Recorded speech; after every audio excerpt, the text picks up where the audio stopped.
114টা সূরার মধ্যে সর্ববৃহৎ একটি সূরা, যে সূরার নাম হলো সূরা আল বাকারা। মহান আল্লাহ সুবহানাহু ওয়া তাআলা পবিত্র কোরআনুল কারীমে 6টি সূরা সরাসরি প্রাণীর নাম দিয়ে শুরু করেছেন। কয়টি সূরা? 6টি সূরা। পবিত্র কোরআনুল হাকিমে আল্লাহ তাআলা 35টি প্রাণীর কথা উল্লেখ করেছেন। কয়টি প্রাণীর কথা? 35টি। পবিত্র কোরআনুল কারীমের 2 শতাধিক আয়াতে বিভিন্ন জায়গায় আল্লাহ পাক 35টা প্রাণীর কথা বর্ণনা করেছেন। তার মধ্যে পবিত্র কোরআনুল হাকিমে সূরা ফাতিহার পরে যে সূরা, সূরা আল বাকারা, এই সূরাতে আল্লাহ তাআলা সর্বপ্রথম একটি ক্ষুদ্র প্রাণীর কথা বলেছেন, সেটার নাম হলো মশা অথবা মাছি। সুবহানাল্লাহ। পবিত্র কোরআনুল কারীমের সূরা বাকারার 26 নম্বর আয়াতে আল্লাহ পাক ক্ষুদ্র প্রাণীর কথা বলেছেন। 67 থেকে 73 পর্যন্ত নাতি দীর্ঘ বক্তব্য রেখেছেন গাভী নিয়ে। আমরা সেই কোরআনুল কারীমের সেই সূরা আল বাকারা থেকে 183 নম্বর আয়াত আমরা তেলাওয়াত শুনেছি। বলেন কত নম্বর আয়াত? 183 নম্বর আয়াত। কোন সূরা থেকে? সূরা আল বাকারা থেকে। ভাইরা আমার, আল্লাহ রাব্বুল আলামিন এই পবিত্র কোরআনুল কারীম শুরু করলেন ক্ষুদ্র একটা প্রাণী দিয়ে, শেষ করলেন সবচেয়ে বড় একটা প্রাণী দিয়ে। জোরে বলি সুবহানাল্লাহ। শুরু করলেন মশা দিয়ে, শেষ করলেন আল ফিল, হাতি দিয়ে। এখানে মেসেজ হলো, জীর্ণ শীর্ণ কেউ যদি কোরআনের কাছে আসে, কোরআনকে লালন করে ধারণ করে, আল্লাহ পাক কোরআনের বদৌলতে তাহাকে বৃহৎ করে দিবেন। জোরে বলি সুবহানাল্লাহ। এরপরে সূরা আল বাকারায় আল্লাহ পাক গাভী নিয়ে আলোচনা করেছেন। মশা মাছির পরে শুরু হয়ে গেল গাভীর আলোচনা, আর শেষ করলেন সূরা নাস দিয়ে। শুরু করলেন চতুষ্পদ প্রাণী দিয়ে, শেষ করলেন মানুষ দিয়ে। অর্থাৎ এখানেও আমাদের মেসেজ হলো, যারা এই কোরআনকে ধারণ করবে, লালন করবে, আল্লাহ পাক এই কোরআন ধারণ এবং লালন করার কারণে তাকে মহা মানুষে পরিণত করে দিবেন। জোরে বলি সুবহানাল্লাহ। আমরা পবিত্র কোরআনুল কারীমের এরকম একটি সূরা, সূরা আল বাকারায় আল্লাহ পাক অনেকগুলো রত্ন আমাদেরকে দিয়েছেন, যেটা বলে শেষ করা সম্ভব। তার মধ্যে আল্লাহ তাআলা এমন একটি অস্ত্র, এমন একটি পাওয়ার আল্লাহ তাআলা সূরা আল বাকারায় দিয়েছেন, যেই পাওয়ার কোন ব্যক্তি অর্জন করলে ওই ব্যক্তির সামনে বুলেট বলেন, বোমা বলেন, মিসাইল বলেন, পৃথিবীর সমস্ত ক্ষেপণাস্ত্রের সামনে ওই শক্তি যদি কোনো মুসলমানের অর্জিত হয়, ওই শক্তিধর মানুষের কাছে পৃথিবীর বোমা ব্যর্থ হয়ে যাবে, মিসাইল ব্যর্থ হয়ে যাবে, ক্ষেপণাস্ত্র ব্যর্থ হয়ে যাবে।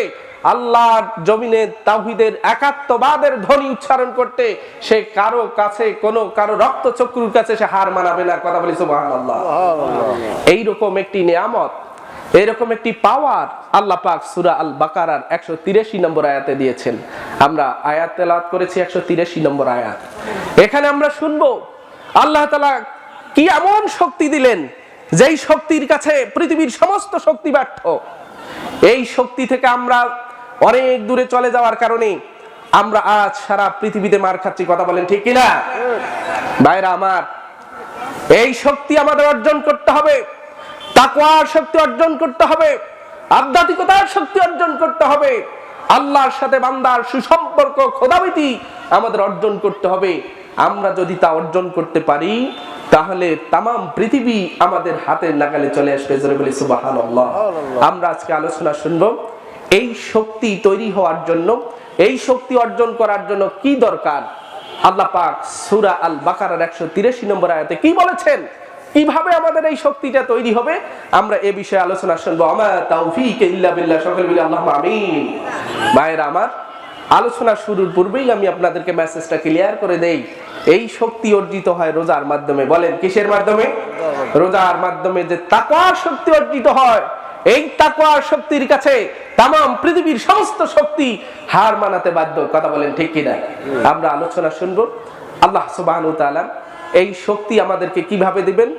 আমাদের আগামী পরশু থেকে আমাদের শুরু হয়ে যাবে রোজা। বলেন কি শুরু হয়ে যাবে? রোজা। এই মাহে রমজানে এই শক্তি অর্জন করতে গিয়ে আমাদের করণীয় কি, আমাদের বর্জনীয় কি, এই বিষয়ে আমরা আলোচনা শুনবো। রাজি আছি তো ইনশাআল্লাহ? সকলে বলি আল্লাহুম্মা আমিন। ভাইরা আমার, সম্মানিত সুধী, আল্লাহ রাব্বুল আলামিন একক ইবাদতের ক্ষেত্রে এই রমজানের ব্যাপারে ওয়াজ করতে গিয়ে যতগুলো আয়াত একসাথে তেলাওয়াত করেছেন, একসাথে নাজিল করেছেন, পৃথিবীর অন্য কোন আমলের ব্যাপারে একাধারে আল্লাহ পাক এতগুলো আয়াত নাজিল করেন। প্রিয় ভাইরা আমার, আল্লাহ রাব্বুল আলামিন মাহে রমজানের ওয়াজ করতে গিয়ে আল্লাহ রাব্বুল আলামিন পাঁচটা ডায়লগ মেরেছেন। আল্লাহ রাব্বুল আলামিন এক নাম্বার যে ডায়লগটা মেরেছেন সেটা হলো, তোমরা যদি রোজা থাকো লাআল্লাকুম তাত্তাকুন, ও দুনিয়ার বান্দারা রোজা রাখার কারণে তোমরা মুত্তাকি হতে পারবে। জোরে বলি সুবহানাল্লাহ। দুই নাম্বার ডায়লগ আল্লাহ বলেছেন ইন কুনতুম তা'লামুন, যদি তোমরা বুঝতে। তিন নাম্বার ডায়লগ আল্লাহ মেরেছেন লাআল্লাকুম তাশকুরুন, যাতে তোমরা কৃতজ্ঞতা প্রকাশ করতে পারো। চার নাম্বার ডায়লগে এসে আল্লাহ বলেছেন লাআল্লাহুম ইয়ারশুদুন। জোরে বলি সুবহানাল্লাহ। আল্লাহ বলেছেন যাতে তোমরা সরল পথ প্রাপ্ত হও। পাঁচ নাম্বার ডায়লগে এসে আল্লাহ বলেছেন লাআল্লাহুম ইয়াত্তাকুন, যাতে তোমরা মুত্তাকি হতে পারো। সূরা বাকারার 183 থেকে 187 নম্বর আয়াত পর্যন্ত প্রত্যেকটা আয়াতের শেষে আল্লাহ পাক বান্দার জন্য চমৎকার চমৎকার পাঁচটি ডায়লগ ব্যবহার করেছেন। প্রথম ডায়লগ থেকে শুরু করে শেষ ডায়লগ পর্যন্ত একটা ডায়লগ শুধু ইন শব্দ দিয়ে শুরু করেছেন, বাকি চারটা ডায়লগ আল্লাহ পাক আল্লাহ শব্দ দিয়ে শুরু করেছেন। জোরে বলি সুবহানাল্লাহ। ভাইরা আমার, কোরআন বুঝতে হলে আপনাকে আরবি ভাষার জ্ঞান জানতে হবে। আরবি ব্যাকরণে হরফে তারাজ্জি, হরফে তামান্নি বলে কিছু কথা আছে। হরফে তামান্নি হলো আপনার লাউ লাইতা, আর হরফে তারাজ্জি হলো লা আল্লাহ। আরবি ব্যাকরণ বিদ্বান বলেছেন যদি কোথাও লা আল্লাহ শব্দটা ব্যবহার করা হয় বুঝতে হবে ওই জিনিসটা হবে, এটা সম্ভব, এতে কোনো সন্দেহ নাই। জোরে বলি সুবহানাল্লাহ। আপনার লাইতা শব্দটা সম্ভব অসম্ভব উভয় ক্ষেত্রে ব্যবহার হতে পারে। পসিবল ইম্পসিবল, ফিজিবল আনফিজিবল উভয় ক্ষেত্রে ব্যবহার হতে পারে। কিন্তু আল্লাহ পাক যেখানে কোরআনুল কারীমে লা আল্লাহ শব্দ আল্লাহ পাক যেখানে ব্যবহার করেছেন, অর্থ আপনাকে বুঝতে হবে অবশ্যই অবশ্যই সেটা হবে। জোরে বলি সুবহানাল্লাহ। ভাইরা আমার, রোজার আলোচনা করতে গিয়ে আল্লাহ পাক যে পাঁচটি ডায়লগের কথা ব্যবহার করেছেন, রোজার হক আদায় করে 1 মাস দীর্ঘ প্রশিক্ষণ নেওয়ার পরে বাকি 11টা মাস যদি রোজার প্রশিক্ষণ আমরা আমাদের বাস্তব জীবনে যদি আমরা প্রতিফলিত করতে পারি, আমার আল্লাহ যে 5টা ডায়লগ মেরেছেন লাআল্লাকুম তাত্তাকুন, তোমরা কি হতে পারবে? মুত্তাকি হতে পারবে। এবং এই মুত্তাকি যে আমরা হব এতে কোনো সন্দেহ নাই। জোরে বলি সুবহানাল্লাহ। আমরা যে মাহে রমজানের হক আদায় করলে এবং মাহে রমজান পরবর্তী 11টা মাস যদি আমরা এভাবে চলি, আমাদের মধ্যে তাকওয়া তৈরি হবে, স্পিরিচুয়াল পাওয়ার তৈরি হবে, আধ্যাত্মিকতা তৈরি হবে, সুপার হিউম্যান বিং আমরা হয়ে যাব। জোরে বলি সুবহানাল্লাহ। এই তাকওয়া যখন আমার আপনার তৈরি হবে, এই তাকওয়ার শক্তির কাছে পৃথিবীর কোন শক্তি এখানে কি কোনো কাজে আসবে না। আপনি যখন রোজার মাধ্যমে আপনার তাকওয়ার শক্তি যখন আপনি বিল্ড আপ করবেন, এই তাকওয়ার শক্তির কাছে পৃথিবীর तमाम শক্তিগুলো চুরমার হয়ে যাবে। জোরে বলি সুবহানাল্লাহ। ভাইরা আমার, প্রশ্ন যদি করেন আল্লাহ পাক কেন 30টা রোজা আমাদের জন্য ফরজ করে দিলেন, কারণটা কি? এই রোজা কি শুধু আমাদের উপরেই ফরজ? না, আল্লাহ পাক অন্যান্য নবী রাসূল যারা এসেছিলেন তাদের উপরও ফরজ করেছিলেন। আমার আল্লাহ রাব্বুল আলামিন বলেন ইয়া আইয়ুহাল্লাযীনা আমানু কুতিবা আলাইকুমুস সিয়ামু কামা কুতিবা আলাল্লাযীনা মিন ক্বাবলিকুম। জোরে বলি সুবহানাল্লাহ। আমার আল্লাহ পাক বলেছেন ইয়া আইয়ুহাল্লাযীনা আমানু, ও দুনিয়ার ঈমানদার বান্দারা, তোমরা যারা আমি আল্লাহকে আল্লাহ বলে স্বীকার করে নিয়েছো, তোমরা যারা তাওহীদবাদী, তোমরা শুনে রাখো কুতিবা আলাইকুমুস সিয়াম, তোমাদের উপর আমি আল্লাহ পাক 1 মাস রোজা রাখাটা আমি দলিল করে দিয়েছি, লিখিত ভাবে তোমাদের উপর আবশ্যক করে দিয়েছি। জোরে বলি সুবহানাল্লাহ। ভাইরা আমার, আপনার একটা জমি আছে, আপনি অন্য এক ভাইকে বললেন যাও জমিটা তোমাকে দিয়ে দিলাম। আর একটা জমি আছে, আপনি আরেকজনকে একবারে দলিলে লিখে তার নামে দিয়ে দিলেন। আচ্ছা বলেন তো দেখি, যেটা মৌখিক ভাবে দিলেন এটার দাম বেশি, না যেটা আপনি লিখিত ভাবে দলিল করে দিলেন ওটার দাম বেশি? কথা বলেন। যেটা আমরা লিখিত ভাবে দিলাম। আল্লাহ পাক রোজার ব্যাপারে ফরিজা শব্দ ব্যবহার করেন নাই। আল্লাহ বলছে কুতিবা। প্রত্যেক সাবালক, প্রত্যেক সুস্থ আকলবান মুসলমানের উপর আমি আল্লাহ পাক একটা মাস রোজাকে একবারে লিপিবদ্ধ করে দিয়েছি, লিখিত ডকুমেন্ট দিয়েছি, দলিল করে দিয়েছি। যদি সে সুস্থ হয়, যদি সে বালেগ হয়, যদি সে মুসলমান হয়, বিনা উযর ছাড়া অবশ্যই অবশ্যই তাকে রোজা রাখতে হবে। কথাটা কার? একটা আওয়াজ দিয়ে বলেন, কথাটা কার? আল্লাহ। কুতিবা আলাইকুমুস সিয়ামু কামা কুতিবা আলাল্লাযীনা মিন ক্বাবলিকুম। ও আমার বান্দারা, ও আমার নবীর উম্মতেরা, তোমরা হয়তো মনে করতে পারো তোমাদের উপর আমি আল্লাহ জুলুম করে 30টা রোজা তোমাদের উপর দিয়েছি। না না না, আমি তোমাদের উপর জুলুম করি নাই। এই রোজা শুধু তোমাদের উপর ফরজ নয়, তোমাদের ইতোপূর্বে যারা এসেছিল তাদের উপরও আমি রোজা ফরজ করেছিলাম। জোরে বলি সুবহানাল্লাহ।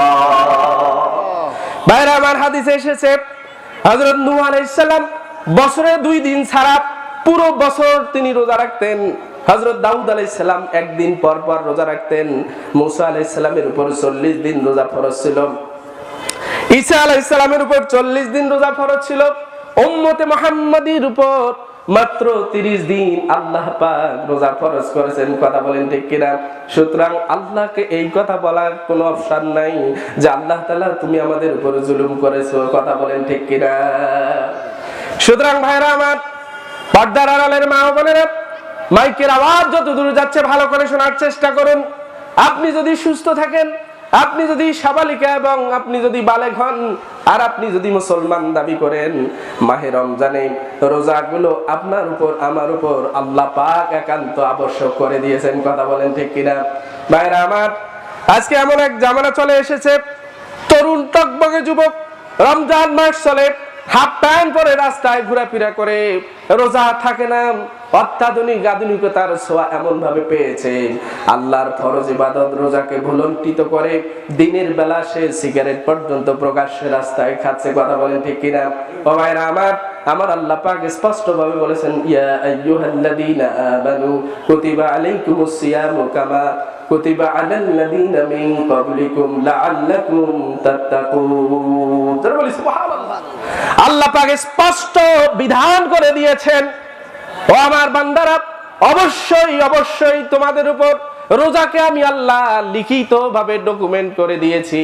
সুতরাং সুস্থ সবল বালেগ যারা মুসলমান যারা দাবি করে, তারা যদি রোজা না থাকে আল্লাহ পাক তার কঠোর শাস্তির ব্যবস্থা করবেন। কথা বলেন ঠিক কিনা? ভাইরা আমার, আল্লাহকে যদি প্রশ্ন করি, রব্বুল আলামিন কেন একটা মাস তুমি আমাদের উপর রোজা দিলা? আল্লাহ রাব্বুল আলামিন বলছেন, লাআল্লাকুম তাত্তাকুন। বান্দারে কেন রোজা দিয়েছি তোমরা কি জানো? তোমরা যদি রোজা থাকো, এই রোজা এমন শক্তি তোমার অন্তরের মধ্যে তৈরি করে দিবে, এমন খোদাভীতি, এমন তাকওয়া তোমার অন্তরের মধ্যে তৈরি করে দিবে, যেই তাকওয়ার শক্তির কারণে তুমি তামাম পৃথিবীকে জয় করতে পারবে। সুবহানাল্লাহ। তাকওয়ার শক্তি তৈরি হবে। আমরা এক মাস রোজা যখন থাকি, ঘর বন্ধ করে আমরা যদি খাবার খাই, পৃথিবীর কেউ দেখবে? কথা বলেন, দেখবে? কেউ দেখবে না। কিন্তু আমরা কি তা করি? কেন করি না? ওই ঘরের মধ্যে, গোপন ঘরের মধ্যে আমরা ভয় করি কাকে? আল্লাহকে। এমনই ভাবে মাহে রমজানে একটা মাস যেমনটা আমরা প্রশিক্ষণ নেই, একটা মাসের প্রশিক্ষণ যদি আমরা বাকি 11টা মাস যদি এই প্রশিক্ষণ আমরা ধরে রাখি, আমাদের সাথে আমার আল্লাহর সম্পর্ক এতটাই সমুদূর হবে, তামাম পৃথিবী সবগুলো আমাদের হাতের নাগালে চলে আসবে। কথা বলেন ঠিক কিনা? এই কারণেই মূলত আল্লাহ পাক আমার উপর আপনার উপর রোজা ফরজ করে দিয়েছে। ভাইরা আমার, এটা তো গেল আধ্যাত্মিক শক্তির কথা। আপনি আমি যদি রোজা থাকি, আমার শারীরিক, আমার শরীরের মধ্যে রোজা কতটুকু গুরুত্ব বহন করবে। আজ আধুনিক বিজ্ঞান, যত আধুনিক বিজ্ঞানের উন্নতি হচ্ছে, তত মহাগ্রন্থ আল কোরআন যে মহাসত্য, এই কথাটা আরো দ্রুত সত্যে পরিণত হচ্ছে। জোরে বলি সুবহানাল্লাহ। ভাইরা আমার, রোজা যদি আমরা থাকি, আমাদের উপকার কি হবে? সম্মানিত মা ও বোনেরা, ভালো করে শুনুন। সম্মানিত ভাইরা আমার, ইসলাম প্রিয় তাওহীদি জনতা, অনুরোধ করে বলছি একটু ভালো করে শোনার চেষ্টা করুন। রোজা আল্লাহ কেন ফরজ করে দিলেন? আল্লাহর কোনো লাভ নাই, পুরো লাভটা হলো বান্দার। কথা বলেন ঠিক কিনা? ভাইরা আমার, প্রত্যেক ঘরে ঘরে ডায়াবেটিস রোগী, প্রত্যেক ঘরে ঘরে ডায়াবেটিস রোগী এখন 6 লাভ হয়ে গিয়েছে। আধুনিক বিজ্ঞান আবিষ্কার করেছে।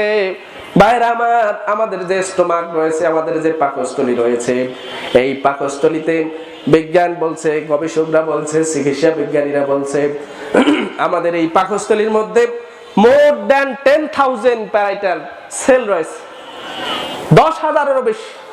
এই সেলগুলো থেকে সদা সর্বদা নির্গত হচ্ছে আইসোটোনিক হাইড্রোক্লোরিক নামক এক প্রকার অ্যাসিড। গবেষণায় দেখা গিয়েছে আমাদের এই পেটটা যখন ভর্তি থাকে, খাবার দিয়ে যখন আমাদের পেটটা ভরপুর থাকে, চিকিৎসা বিজ্ঞান বলছে ওই সময়ের মধ্যে আইসোটোনিক হাইড্রোক্লোরিক অ্যাসিডটা বেশি বেশি নির্গত হয়। আর এই আইসোটোনিক হাইড্রোক্লোরিক নামক অ্যাসিডটা বেশি বেশি নির্গত হওয়ার কারণে ডিউডেনাল আলসার, পেপটিক আলসার থেকে শুরু করে ডায়াবেটিস থেকে শুরু করে বড় বড় ধরনের রোগগুলো হয়ে থাকে। ভাইরা আমার, চিকিৎসা বিজ্ঞানকে প্রশ্ন করা হলো কখন এই অ্যাসিডটা কম নির্গত হয়। চিকিৎসা বিজ্ঞান গবেষণা করে যেটা তথ্য দিয়েছে সেটা হলো আমাদের পেটটা যখন খালি থাকে তখন এই অ্যাসিডটা নির্গত হয় না। আর এই অ্যাসিডটা যদি নির্গত না হয় তাহলে এই duodenal ulcer, peptic ulcer, diabetes এবং আরো বড় বড় ধরনের রোগগুলো হয় না। জোরে জোরে বলি সুবহানাল্লাহ। ভাইরা আমার, 11টা মাস হালাল বুঝি না, হারাম বুঝি না, ন্যায় বুঝি না, অন্যায় বুঝি না, কোনটা কার হক সেটা বুঝি না, মানুষের পেটে লাথি মেরে হালাল হারাম বিবেচনা না করে 11টা মাস এমন জন্মের খাওয়া আমরা খাই, আমাদের পেটটাকে আমরা একটা বস্তায় পরিণত করি। কথা বলেন ঠিক কিনা? হালাল বুঝি না, হারামও বুঝি না, অন্যায় বুঝি না, হক বুঝি না, দেওয়ানি খাই, যা পাই তাই খেয়ে ফেলি।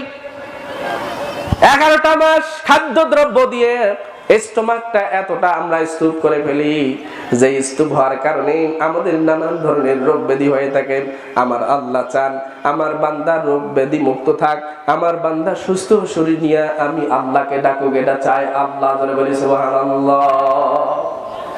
একটা মাস যদি দিনের বেলা খাওয়া দাওয়া বন্ধ করে রাখি, 11টা মাস যে অখাদ্য কুখাদ্য হালাল হারাম বিবেচনা না করে যেই খাদ্যগুলো খাওয়ার কারণে আমরা আমাদের পেটটাকে একবারে রোগের ফ্যাক্টরি বানিয়ে ফেলেছি।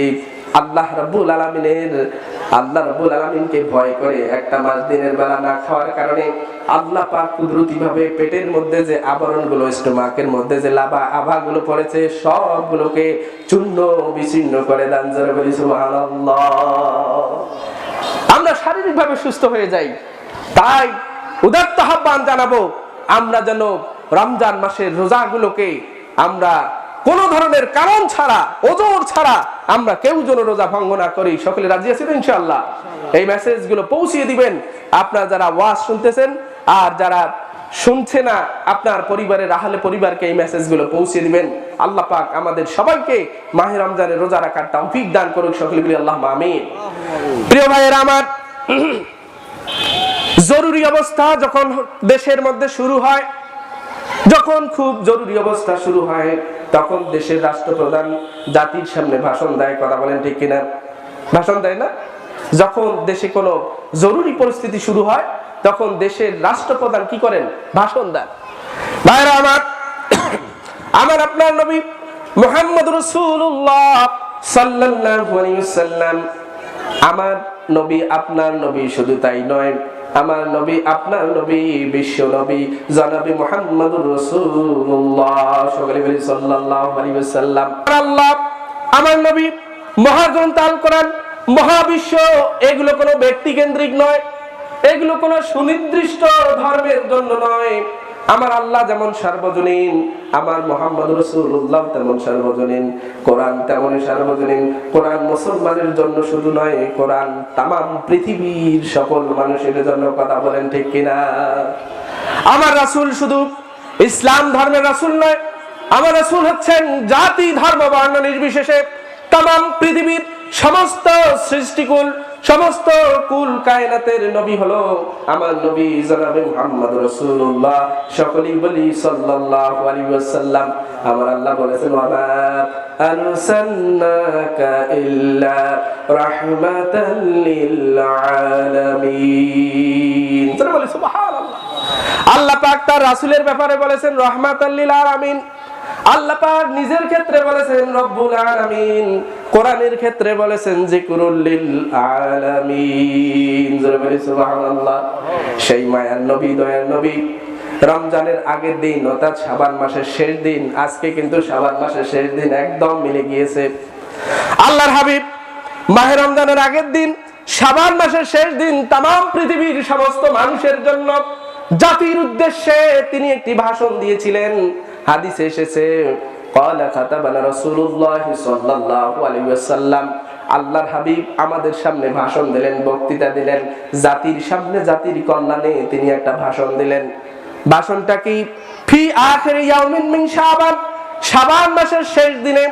আজকে কিন্তু শাবান মাসের শেষ দিন। আল্লাহর হাবিব এমনই রমজান মাসের আগের দিন শাবান মাসের শেষ দিনে तमाम পৃথিবীর সমস্ত মানুষের জন্য, জাতির জন্য তিনি একটা ভাষণ দিলেন, একটা বক্তৃতা দিলেন। এই বক্তৃতাটা হাদিস শরীফে রেকর্ড এসেছে। আল্লাহর হাবিব বলেছেন ইয়া আইয়ুহান নাস। জোরে বলি সুবহানাল্লাহ। আল্লাহ রোজা ফরজের সময় আল্লাহ বলছেন ইয়া আইয়ুহাল্লাযিনা আমানু কুতিবা আলাইকুমুস সিয়াম। আল্লাহ ঈমানদারদেরকে ডাক দিয়ে বলছে তোমাদের উপর রোজা ফরজ করা হয়েছে। আর আমার নবী, দয়ার নবী, মায়ার নবী, জাতি ধর্ম বর্ণ নির্বিশেষে तमाम পৃথিবীর সকল মানুষের নবী, মায়ার নবী ডাক দিলেন। ভাষণে মুমিন শব্দ উল্লেখ করেন নাই, মুসলমান শব্দ উল্লেখ করেন নাই। আমার মায়ার নবী, দয়ার নবী, মায়ার সাগর, দয়ার সাগর আল্লাহর হাবিব খুতবা দেওয়ার সময় বললেন ইয়া আইয়ুহান নাস। ও পৃথিবীর সমস্ত মানুষ তোমরা শুনে রাখো, আল্লাহর হাবিব মুসলমানদেরকে ডাক দিয়া বলেন নাই, মুমিনদেরকে ডাক দিয়া বলেন নাই, মুত্তাকিদেরকে ডাক দিয়া বলেন নাই। মায়ার নবী तमाम পৃথিবীর মানুষকে ডাক দিয়ে বলেছেন ইয়া আইয়ুহান নাস, ও तमाम পৃথিবীর মানুষেরা তোমরা শুনে রাখো, কাদ আজাল্লাকুম শাহরুন আযীম, তোমাদের উপর একটা মহিমান্বিত মর্যাদাপূর্ণ মাস ছায়া দিচ্ছে। শাহরুম মুবারক, এমন একটা মাস যেটা বরকত দিয়ে পরিপূর্ণ। এমন একটা মাস তোমাদের নিকট আসতেছে, অর্থাৎ মাহে রমজান তোমাদেরকে হাতছানি দিয়ে ডাকছে। জোরে বলি সুবহানাল্লাহ। মায়ার নবী तमाम পৃথিবীর মানুষকে ডাক দিয়ে বলল তোমাদের কাছে একটা মহিমান্বিত মাস আসতেছে। কথা বলেন, আমাদের কাছে একটা মহিমান্বিত মাস আসছে না? এই যে কালকে রাতে আল্লাহ চাইলে আমরা চিহরি খেতে হবে। সকলে বলি আল্লাহুম্মা আমিন। আল্লাহর হাবিব এমনই একটা পরিবেশে বক্তৃতা দেওয়ার সময় বললেন ও আমার পৃথিবীর মানুষেরা তোমরা শুনে রাখো, কেমন মাস তোমাদের জন্য অপেক্ষা করছে তোমরা কি জানো? শাহরুন ফীহি লাইলাতুন খায়রুম মিন আলফি শাহর, এমন একটা মাস তোমাদের উপর আল্লাহ পাক তোমাদের উপর দিতে যাচ্ছেন যে মাসটাতে এমন একটা রাত রয়েছে যে রাতটা হাজার মাসের চেয়ে উত্তম। জোরে বলি সুবহানাল্লাহ। ব্যাখ্যা করলে অনেক সময় লাগবে। হাজার মাসের চেয়ে উত্তম আমি যদি ব্যাখ্যা দেই, तमाम পৃথিবীর সমস্ত ম্যাথমেটিক্যাল ক্যালকুলেশন ফেল হয়ে ব্যর্থ হয়ে যাবে। পৃথিবীর কোনো ডিভাইস দিয়ে আপনি এখানে সওয়াব বসাতে পারবেন না। অর্থাৎ এমন একটা রাত, এমন একটা মর্যাদাপূর্ণ রাত যেটার মর্যাদা মর্তবা বলে শেষ করা যাবে না। জোরে বলি সুবহানাল্লাহ। ভাইরা আমার, এমন একটা মাস আমার উপর আপনার উপর আসতেছে। আল্লাহর হাবিব জাতির উদ্দেশ্যে ভাষণ দেওয়ার সময় আল্লাহর হাবিব বললেন জাআলাল্লাহু সিয়ামাহু ফারিজাতান ওয়া কিয়ামা লাইলিহি তাতাওয়ান। আল্লাহর হাবিব বললেন ও দুনিয়ার মানুষেরা শুনে রাখো রে, এই বরকতপূর্ণ মাস যেহেতু তোমাদের কাছে আসতেছে, শুনে রাখো জাআলাল্লাহু সিয়ামাহু ফারিজাতান, এই মাসে আল্লাহ পাক তোমাদের উপর দিনের বেলা রোজা ফরজ করে দিয়েছেন। সুবহানাল্লাহ বলবেন না? ওয়া কিয়ামা লাইলিহি তাতাওয়ান, রাতের বেলা ইবাদত করাটাকে নফল করে দিয়েছেন। তোমরা শুনে রাখো মান তাকাররুবা ফীহি বিখাসলাতিন মিনাল খায়রি কানা কামান আদ্দা ফারিজাতান ফীমা সিওয়া। আল্লাহর হাবিব জাতির উদ্দেশ্যে ভাষণ দিতে গিয়ে বললেন, তোমরা যারা এই মাসে একটা ভালো কাজ করবে, অন্য মাসে এরকম একটা 70টা ভালো কাজ করলে যে সওয়াব আল্লাহ পাক সেই সওয়াব দিয়ে দিবেন। সুবহানাল্লাহ। আল্লাহর হাবিব বললেন, ওয়ামান আদ্দা ফারিজাতান ফীহি কানা কামান আদ্দা 70 ফারিজাতান ফীমা সিওয়া। এই মাহে রমজানে যে ব্যক্তি একটা ফরজ ইবাদত আদায় করবে, রমজানের বাহিরে 70টা ফরজ আদায় করলে যেমনটা সওয়াব, রমজানে একটা ফরজ ইবাদত করলে আল্লাহ পাক সেই সওয়াব দিয়ে দিবে। সুবহানাল্লাহ। ভাইরা আমার, এই কারণে আপনাদের বিনত অনুরোধ করব, মাহে রমজানে 5 ওয়াক্ত নামাজ আমরা সবাই জামাতে পড়ব। রাজি আছি তো ইনশাআল্লাহ? লিল্লাহি তাকবীর, লিল্লাহি তাকবীর, লিল্লাহি তাকবীর। আল্লাহ আমাদেরকে কবুল করুক, সকলে বলি আল্লাহুম্মা আমিন। কারণ মাহে রমজানে আমরা যদি একটা ফরজ ইবাদত করি, রমজানের বাইরে 70টা ফরজ ইবাদতের সওয়াব আল্লাহ আমাদেরকে দিবে, সকলে বলি আল্লাহুম্মা আমিন। ভাইরা আমার, আমার হাবিব तमाम পৃথিবীর বিশ্ব মানবতার নবী, দয়ার নবী, দয়ার সাগর, মায়ার সাগর, বক্তৃতা দিতে গিয়ে বললেন, ও আমার জাতিরা তোমরা শুনে রাখো, তোমাদের কাছে যে মাসটা আসতেছে এটা কেমন মাস তোমরা কি জানো? এটা হলো হুয়া শাহরুস সবরে, এটা হচ্ছে ধৈর্য শিক্ষার মাস। জোরে বলি সুবহানাল্লাহ। ভাইরা আমার, সামান্য একটু বিপদে পড়লে আমাদের পেরেশানির কোনো শেষ থাকে না। আল্লাহর হাবিব বলছে, ধৈর্য যদি শিখতে চাও তাহলে মাহে রমজান মাসটাকে লক্ষ্য করো। মাহে রমজানে আসরের আজান হলো, নামাজ পড়লাম, নামাজের পরে ঘড়ি দেখি আর কতক্ষণ আছে, এই তো খানিক পরে আজান হবে, এই তো খানিক পরে আজান হবে। এমনই করতে করতে মাগরিব পর্যন্ত কোন আল্লাহর বান্দা আজান না হওয়া পর্যন্ত কোন খাদ্যদ্রব্য হাতে নেয় না। কথা বলেন ঠিক কিনা? ধৈর্যের প্রশিক্ষণ।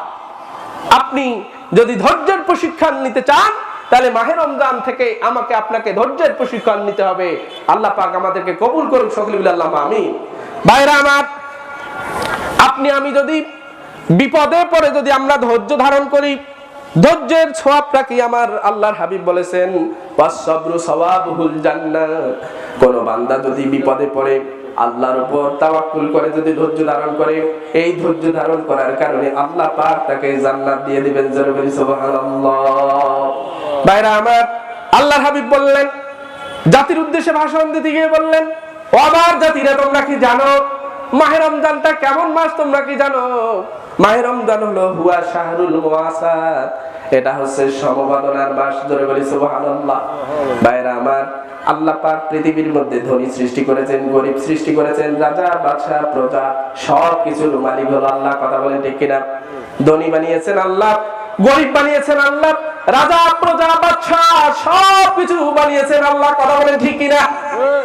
আমরা যারা ধনাঢ্য, আমরা যারা ধনী, 3 বেলা উদর পূর্তি করে আমরা যারা খাই, বাইরে আমার যারা গরিব রিকশা চালক, খেটে খাওয়া মানুষগুলো খেতে পারে না, তাদের কি যে কষ্ট, তাদের কি যে যাতনা, তাদের কি যে বেদনা। আমার আল্লাহর হাবিব বলেছেন, যদি ধনাঢ্য ব্যক্তি রোজা থাকে সে হারে হারে টের পাবে গরিব যারা, দুস্থ যারা, তারা না খেয়ে কেমনই থাকে। সুবহানাল্লাহ। এই মাসটা হচ্ছে মুওয়াসাতের মাস, সমবেদনার মাস। তাই তো কবি বলেছেন, চিরসুখী জন ভ্রমে কি কখন, ব্যথিত বেদন বুঝিতে পারে, কি যাতনা বিষে বুঝিবে সে কিসে, কবু আসি বিষে দংশিনী দ্বারে। যাকে সাপে কামড় দেয় নাই সে কি সাপে কামড়ের ব্যথা বুঝতে পারবে বলেন?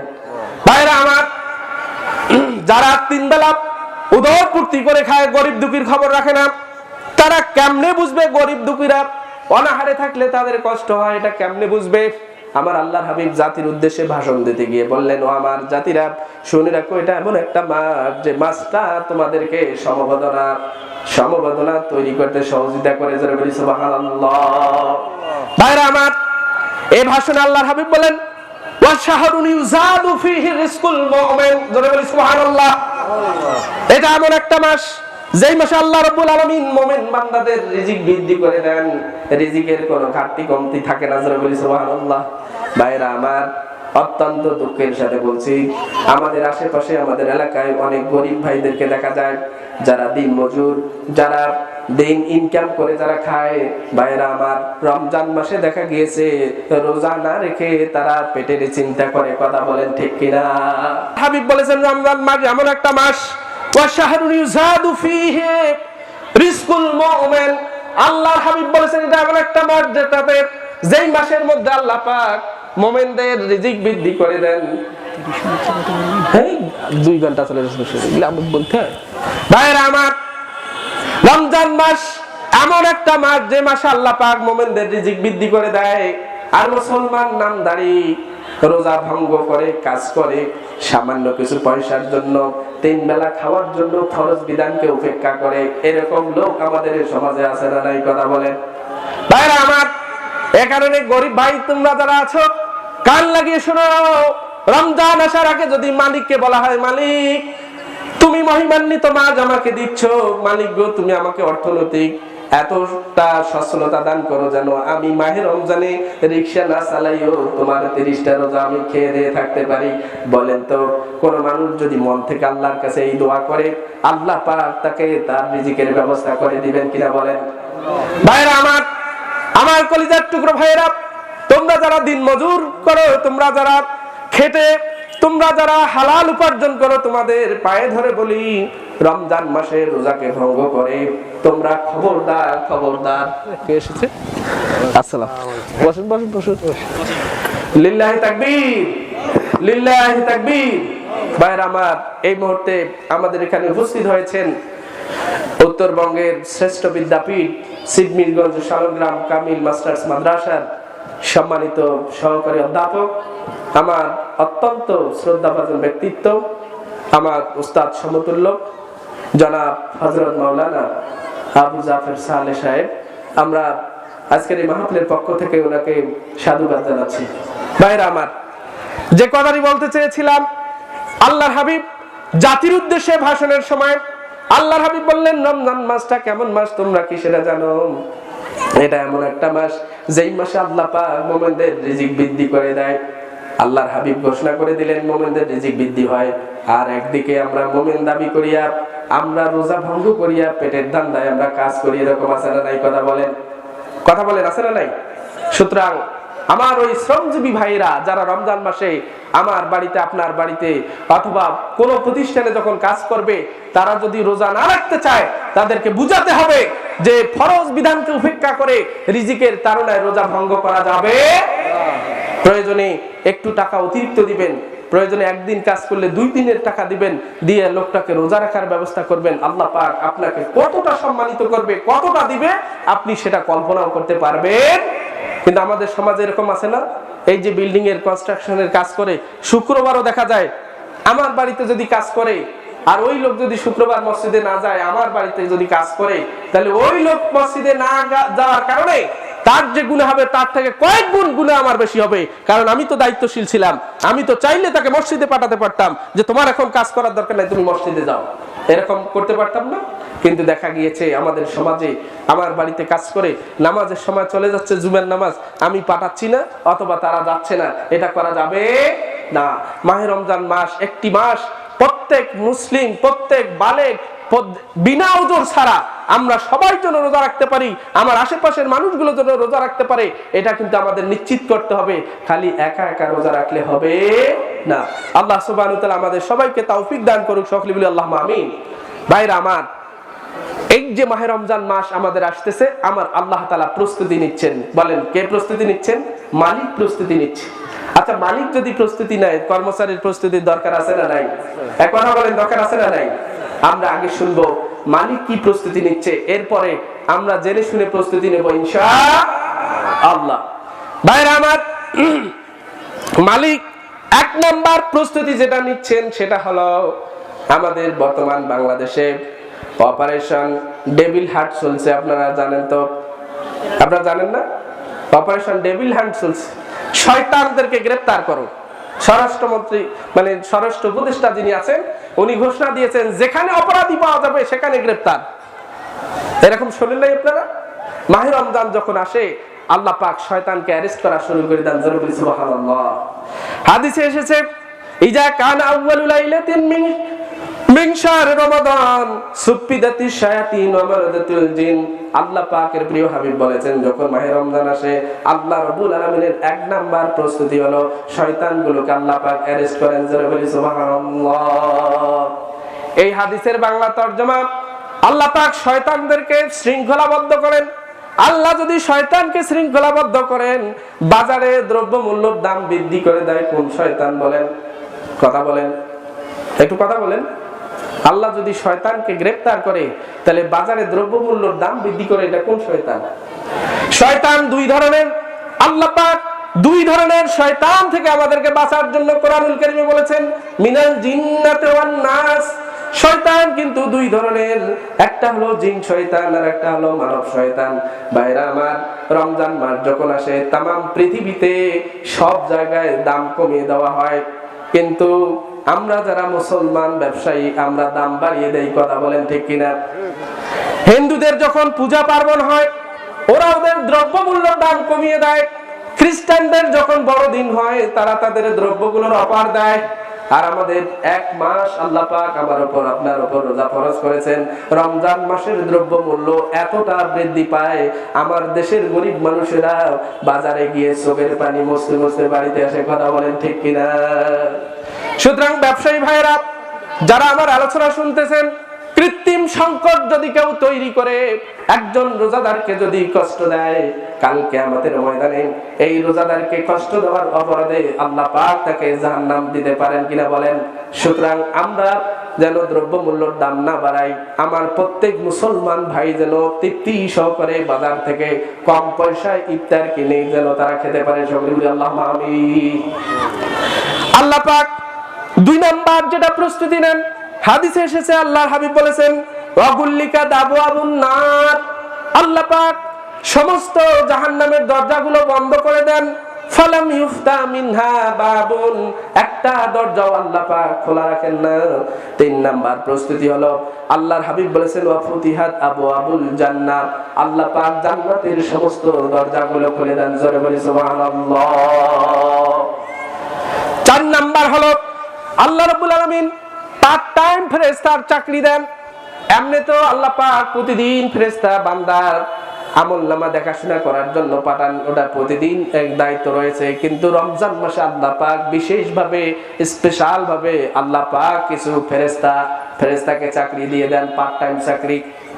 ওই ফেরেশতারা প্রতিদিন রাতে আসে, রাতে এসে বলে, ও সলিমুল্লাহ কলিমুল্লাহ, ওয়ায়ুনাদি মুনাদি মুনাদি ইউনাদি মুনাদি মুনাদি ইয়া বাগিল খায়র আকবাল। ওই ফেরেশতারা এসে বলে, সলিমুল্লাহ ঘুমাস না, ভালো কাজের মাত্রা বাড়িয়ে দাও। ওয়া বাগিস শাররে আকসার, হে খারাপ কাজকারী বান্দারা খারাপ কাজ কমিয়ে দাও, ভালো কাজ বাড়িয়ে দাও। এমনি ভাবে একদল ফেরেশতা, আল্লাহর ফেরেশতা প্রতি রাতে এসে আমাকে আপনাকে নাম ধরে ধরে ডাকে। ভাইরা আমার, ফেরেশতারা আমাদেরকে ডাকে আর আমরা ইবাদত বিমুখ হয়ে নাক ডুবিয়ে ঘুমাই। কথা বলেন ঠিক কিনা? এই কারণে আমি অনুরোধ করব, মাহে রমজান মাসে তারাবির নামাজ শেষ করে কোথাও আড্ডা দেওয়া যাবে না। আপনি সোজা চলে যাবেন বাসাতে, বাসায় গিয়ে যদি খাবার প্রয়োজন হয় খাবেন, খাওয়ার পরে আপনি ঘুমিয়ে পড়বেন। ভাইরা আমার, রাত যখন 2টা বাজবে 3টা বাজবে আপনি উঠবেন, আল্লাহর দরবারে তাহাজ্জুদ নামাজ পড়ে পড়ে আল্লাহর দরবারে কেঁদে কেঁদে আপনার গুনাহ মাফ করার জন্য আল্লাহর দরবারে আবেদন জানাবেন। যদি এটা করা হয় আল্লাহ পাক এই প্রতি রাতে ফেরেশতার মাধ্যমে আমাদের দোয়াগুলো যখন আল্লাহর দরবারে যাবে, আল্লাহ পাক মাহে রমজানের ওসিলায় আমাদের দোয়াগুলো কবুল করে নেবেন। জোরে বলি সুবহানাল্লাহ। ভাইরা আমার, আল্লাহ রাব্বুল আলামিন পঞ্চম নাম্বার যেটা প্রিপারেশন সেটা হলো আল্লাহ চান বান্দাকে মাফ করে দিতে। হাদিসে এসেছে, ওয়াল্লাহু তাকাউ মিনান নার।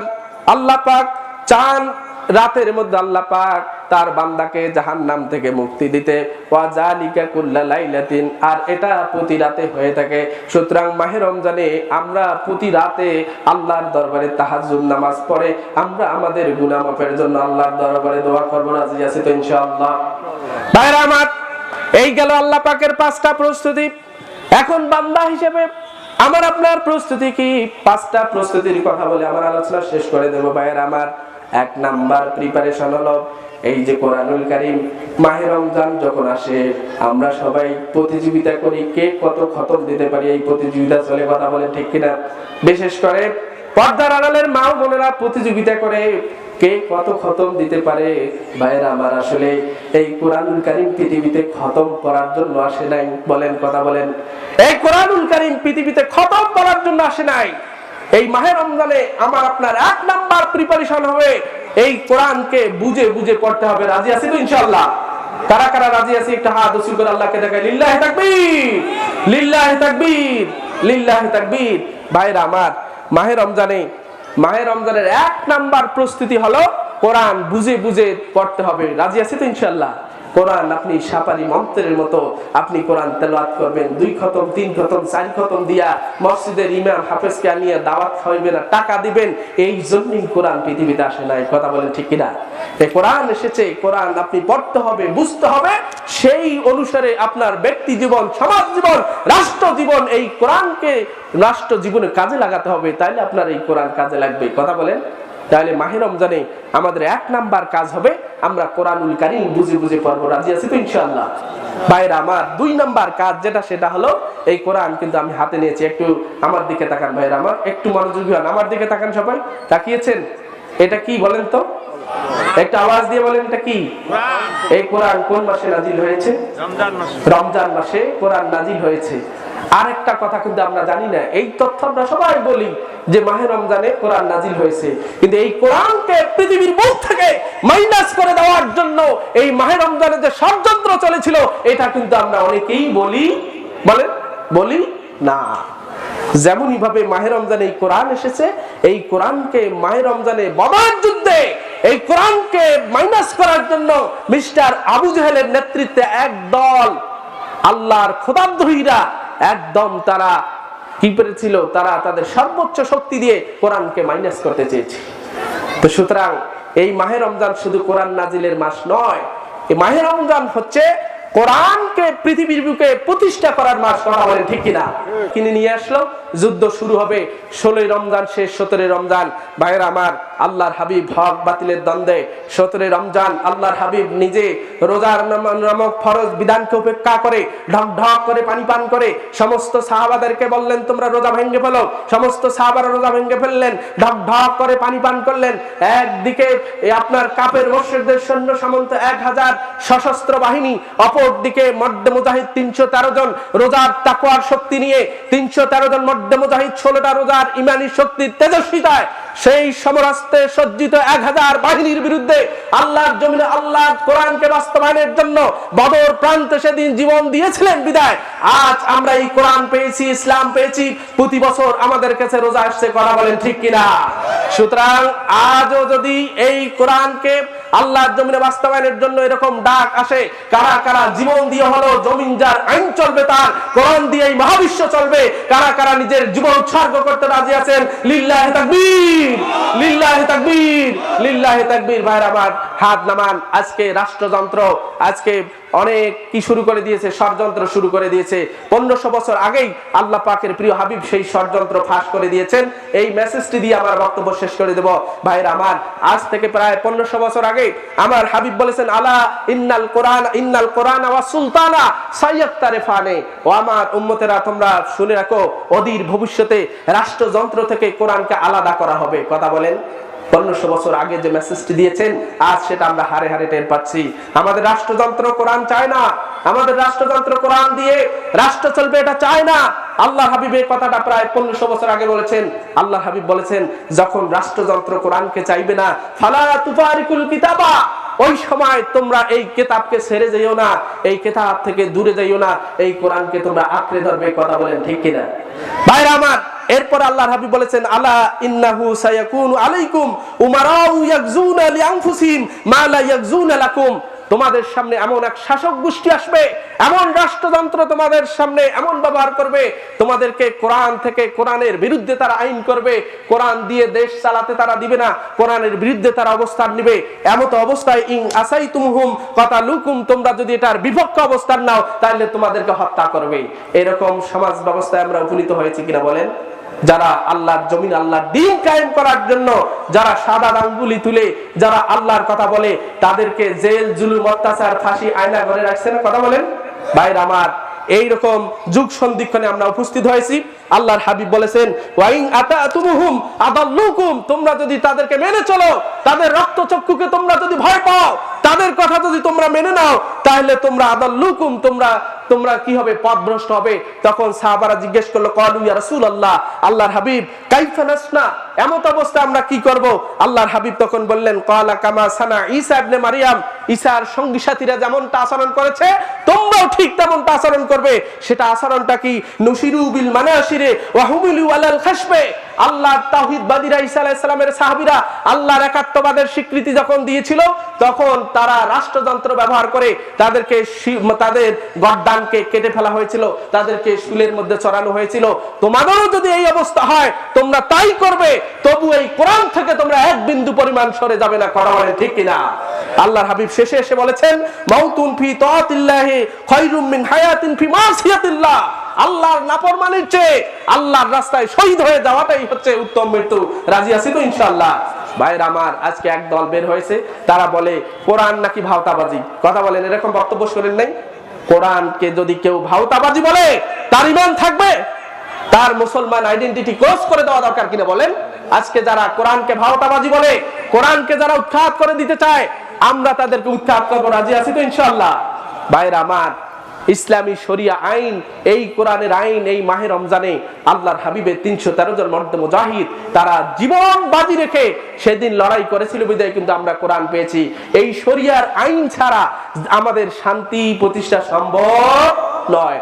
যুগে যুগে এসেছিল সক্রেটিস, দার্শনিক এসেছিল প্লেটো, অ্যারিস্টটল থেকে শুরু করে মাও সেতুং থেকে শুরু করে তাম পৃথিবীতে অসংখ্য অগণিত ফিলোসফার এসেছিল, রাজনীতিবিদ এসেছিল। তারা চেয়েছিল আপামর জনতার মুখে হাসি ফোটাতে। তাদের সমস্ত তন্ত্র মন্ত্র সবগুলো ইতিহাসের রাস্তা ঘুরে নিক্ষিপ্ত হয়েছে। কেউ জাতি ধর্ম বর্ণ নির্বিশেষে সকলের মুখে হাসি ফোটাতে পারে নাই। কথা বলেন ঠিক কিনা? একমাত্র কেবলমাত্র শুধুমাত্র এই মহাগ্রন্থ আল কোরআন পারে জাতি ধর্ম বর্ণ নির্বিশেষে সবার অধিকার আদায় করতে। কথা বলেন ঠিক কিনা? তাই আমাদের উচিত হলো এই কোরআনকে আঁকড়িয়ে ধরা, এই কোরআনের শরীয়তের আইন আমাদের জমিনে বাস্তবায়ন করা। কারা কারা রাজি আছে একটু হাত উঁচু করে দেখাই। লিল্লাহি তাকবীর, লিল্লাহি তাকবীর, হাত নামান। ভাইরা আমার, সর্বশেষ কথা হলো এই কোরআন দিয়ে রাষ্ট্র চলবে, এই দাবি আমার আপনার প্রত্যেক মুসলমানের থাকতে হবে। যদি না থাকে তাহলে আমার আপনার মৃত্যুটা জাহিলিয়ার মৃত্যুর মধ্যে হয়ে যাবে। কথা বলে ঠিক কিনা? ভাইরা আমার, সর্বশেষ একটা ঘটনা বলে আলোচনা শেষ করে দিচ্ছি। ভাইরা আমার, এই পৃথিবীর জমিনে আল্লাহর জমিনে আল্লাহর দ্বীন কায়েমের জন্য সাইদ আপনার বদিউজ্জামান সাইদ নুরসি রহমাতুল্লাহ আলাইহি জমিন যার আইন চলবে তার, এই স্লোগান যখন দিলেন তাকে রাষ্ট্রযন্ত্র অ্যারেস্ট করলেন। তাকে রাষ্ট্রযন্ত্র অ্যারেস্ট করে তাকে আপনার মার্শাল আইনে তার বিচার করা হচ্ছে। প্রিজাইডিং অফিসার বলছে মিস্টার নুরসি, এই যে জানালা খোলা দেখো, জানালার পাশে 15টা তরতাজা লাশকে ঝুলিয়ে রাখা হয়েছে। প্রিজাইডিং অফিসার বলল মিস্টার নুরসি, যেই শরীয়তের আইন বাস্তবায়নের জন্য তুমি স্লোগান দিয়েছো, তুমি কি জানো 15টা তরতাজা লাশকে কেন ঝুলিয়ে রাখা হয়েছে? এরা চেয়েছিল আল্লাহর জমিনে আল্লাহর আইন বাস্তবায়নের জন্য কোরআন দিয়ে রাষ্ট্র ব্যবস্থা চলবে। এরা এই স্লোগান দেওয়ার অপরাধে রাষ্ট্রযন্ত্র এদেরকে হত্যা করে এদেরকে ঝুলিয়ে রেখেছে। তুমিও সেই স্লোগান দিচ্ছ, তুমি কি জানো তোমার পরিণতি কি হবে? ভাইরা আমার, তাকওয়ার শক্তি কতটা শক্তি! নুরসি রহমাতুল্লাহ আলাইহি বলেছেন, মিস্টার প্রিজাইডিং অফিসার শুনে রাখো, আল্লাহ পাক যদি আমাকে 1000 জীবন দান করে, প্রত্যেকটা জীবনের বিনিময়ে একটা শরিয়ার আইন যদি বাস্তবায়ন করার আল্লাহ আমাকে ক্ষমতা দেয়, আমি নুরসি ঘোষণা দিচ্ছি আমার জীবনের প্রত্যেকটা 1000 জীবন একটা করে ইসলামের জন্য, কোরআনের জন্য আমি উৎসর্গ করব। তবুও আমি আল্লাহর জমিনে আল্লাহর দ্বীন বাস্তবায়ন করে যাব ইনশাআল্লাহ। ভাইরা আমার, এইরকম ঈমান, এইরকম তেজস্বিতা আমাদের থাকতে হবে। আর এই ঈমান তৈরি হবে, এই তাকওয়ার শক্তি তৈরি হবে আপনি যদি রোজা রাখেন। রমজান মাসে আল্লাহ পাক যেমনে যেমনে রোজার ফরজ করেছেন, যেভাবে রোজা রাখলে আল্লাহ পাক তাকওয়া আপনার আমার অন্তরে তৈরি করে দিবেন। এইভাবে যদি আমরা রোজা রাখি এবং বাকি 11টা মাস ওই রোজার প্রশিক্ষণ নিয়ে যদি আমরা নিয়মিতভাবে পুঙ্খানুপুঙ্খানুভাবে পালন করি, আমার আপনার মধ্যে আল্লাহ পাক এমন একটা সুপার পাওয়ার তৈরি করে দিবে, যেই পাওয়ারের সামনে বুলেট বলেন, বোমা বলেন, মিসাইল বলেন, পৃথিবীর ক্ষেপণাস্ত্র বলেন, কেউ আপনাকে দমিয়ে রাখতে পারবে না। সমস্ত পৃথিবী আল্লাহ আমার জন্য আপনার জন্য উন্মুক্ত করে দিবে। সকলে আল্লাহুম্মা আমিন। আল্লাহ সুবহানাহু ওয়া তাআলা আমাদেরকে সামনে একটি মাস রোজার হক আদায় করে আমরা যেন রোজাগুলো রাখতে পারি এবং রোজার মাধ্যমে আমরা যেন তাকওয়ার শক্তি অর্জন করে দিন এবং দুনিয়া আখিরাতের জন্য আমরা কল্যাণ লাভ করতে পারি। এই উদাত্ত আহ্বান জানিয়ে আখতাতিমু মাকালাতিল মুখতাসার বিহাযাল কওল। আসসালামু আলাইকুম ওয়া রাহমাতুল্লাহি ওয়া বারাকাতুহু। যুগে যুগে যে বিজয় আমরা অর্জন করেছি, তার প্রতিটি পদে পদে আছে আমার ভাইয়ের রক্ত, যার বাস্তব প্রমাণ আমরা দেখলাম 24-এর ছাত্র জনতা থেকে, যাদের রক্ত দিয়ে পতন ঘটিয়েছে খুনি স্বৈরাচারী রক্ত পিপাসু আওয়ামী সন্ত্রাসী। সম্মানিত মুসলিম তাওহীদি জনতা, 2 দিন ব্যাপী ঐতিহাসিক তাফসীরুল কোরআন মাহফিলের আজ সমাপনী দিবসে